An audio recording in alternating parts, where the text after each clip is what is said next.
China kembali menjadi sorotan dunia militer dengan uji coba kapal serang amfibi barunya yang dinilai memiliki kemampuan khusus untuk mendaratkan kendaraan lapis baja dari tongkang yang dilengkapi jembatan ke garis pantai musuh yang belum siap menerima serangan.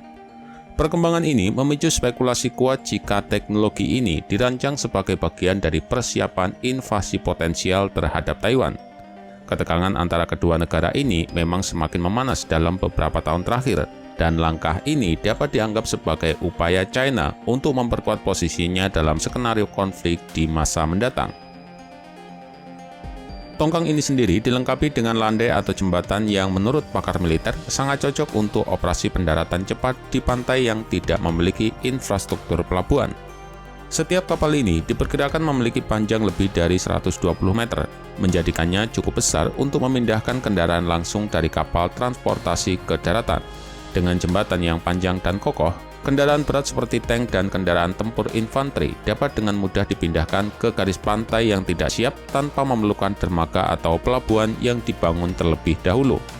Fitur penting lainnya adalah adanya platform terbuka di bagian belakang kapal, yang memungkinkan operasi docking dan pembongkaran yang berlangsung dengan cepat dan efisien. Beberapa tongkang juga dilengkapi dengan kaki penstabil yang dapat diturunkan hingga mencapai dasar lautan. Hal ini sangat penting terutama dalam kondisi laut yang tidak stabil, karena kaki-kaki ini dapat menjaga stabilitas kapal bahkan dalam cuaca buruk. Itu artinya operasi pendaratan dapat terus berlangsung meskipun kondisi lingkungan tidak mendukung. Tongkang-tongkang ini pada dasarnya berfungsi sebagai dermaga terapung yang memungkinkan kendaraan militer, bahan bakar, dan logistik lainnya untuk dipindahkan dari kapal transportasi langsung ke pantai. Dengan demikian, mereka tidak lagi memerlukan pelabuhan yang sudah ada sebelumnya, sesuatu yang akan menjadikan keuntungan besar dalam situasi invasi di mana pantai-pantai musuh belum dilengkapi dengan infrastruktur yang mendukung. Keberadaan kapal-kapal ini tentu sangat relevan jika kita melihat dalam konteks invasi skala besar yang mungkin dilakukan China di masa depan. Taiwan misalnya, yang telah lama dianggap sebagai target strategis China, dan negara tersebut sangat bergantung pada kemampuan militernya untuk mencegah pendaratan pasukan China di pantai mereka. Namun dengan pengenalan tongkang ini, China bisa mendapatkan keunggulan dalam kemampuan untuk memindahkan pasukan dan alat berat ke pantai-pantai yang sebelumnya sulit diakses, yang membuat operasi militer lebih cepat dan efisien. Hai Sutton, analis pertahanan independen dari Naval News, sebelumnya telah memprediksi pengembangan platform yang disebut tongkang invasi ini. Dan kini prediksinya telah terbukti benar dengan adanya laporan dari berbagai sumber yang mengkonfirmasi konstruksi dan uji coba kapal-kapal tersebut. Hai Sutton adalah salah satu dari sedikit pakar yang pertama kali mengungkapkan tentang program tongkang rahasia China ini. Ia mencatat jika kapal-kapal tersebut tampaknya memang dibuat dengan satu tujuan utama, yaitu skenario invasi Taiwan. Dalam beberapa bulan terakhir, bukti yang lebih jelas pun muncul yang menunjukkan jika produksi kapal ini berjalan cepat dan penempatan strategisnya memperkuat dugaan tentang tujuan operasionalnya. Konsep dasar dari tongkang China ini sendiri sebenarnya tidak sepenuhnya baru. Jika kita melihat kembali sejarah, ide ini mengingatkan pada pelabuhan Mulberry yang digunakan oleh pasukan sekutu selama invasi Normandia pada Perang Dunia Kedua. Seperti yang dilakukan sekutu saat itu, China tampaknya mengembangkan versi modern dari dermaga terapung ini, yang dirancang untuk memfasilitasi pendaratan pasukan dan logistik di garis pantai yang tidak memiliki pelabuhan. Perbedaannya adalah, China tampaknya mengembangkan teknologi ini lebih cepat dengan fokus yang jelas pada invasi amfibi. Prototipe awal dari kapal-kapal ini sebelumnya telah terlihat pada awal tahun 2022. Sejak saat itu, konstruksi beberapa unit tambahan menunjukkan jika proyek ini telah dipercepat. Guangzhou Shipyard International atau GSI adalah salah satu pemain utama dalam ekspansi Angkatan Laut China yang berperan penting dalam produksi kapal-kapal non-konvensional ini.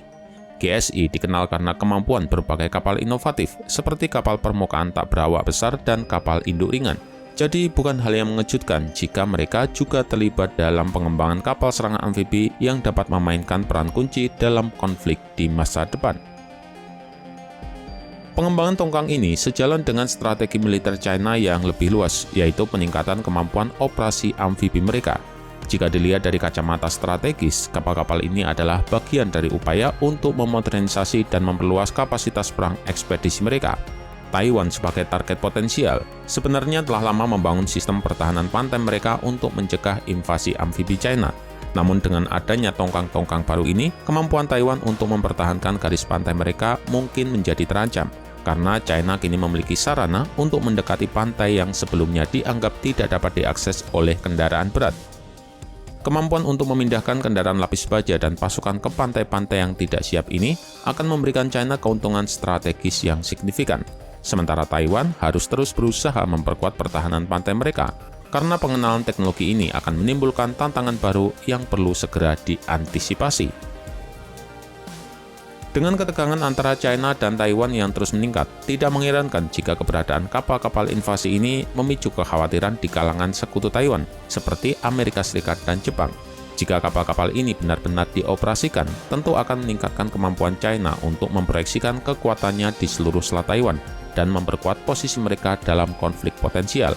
Hal ini akan memicu perlombaan senjata di kawasan Asia Pasifik, di mana negara-negara lain seperti Jepang dan Korea Selatan mungkin akan merasa perlu untuk meningkatkan kemampuan militer mereka sebagai respon terhadap peningkatan kekuatan militer China. Jadi jelas, kapal-kapal ini akan memberikan sinyal jika China semakin serius dalam mempersiapkan kemungkinan skenario invasi terhadap Taiwan. Meskipun invasi skala penuh mungkin masih jauh dari kenyataan, tapi langkah-langkah seperti ini menunjukkan jika China ingin mempersiapkan semua kemungkinan, termasuk yang paling ekstrim sekalipun.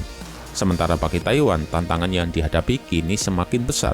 Mereka harus segera beradaptasi dengan perkembangan teknologi ini dan mencari cara untuk menghadapi ancaman baru yang mungkin timbul dari penggunaan kapal-kapal invasi ini.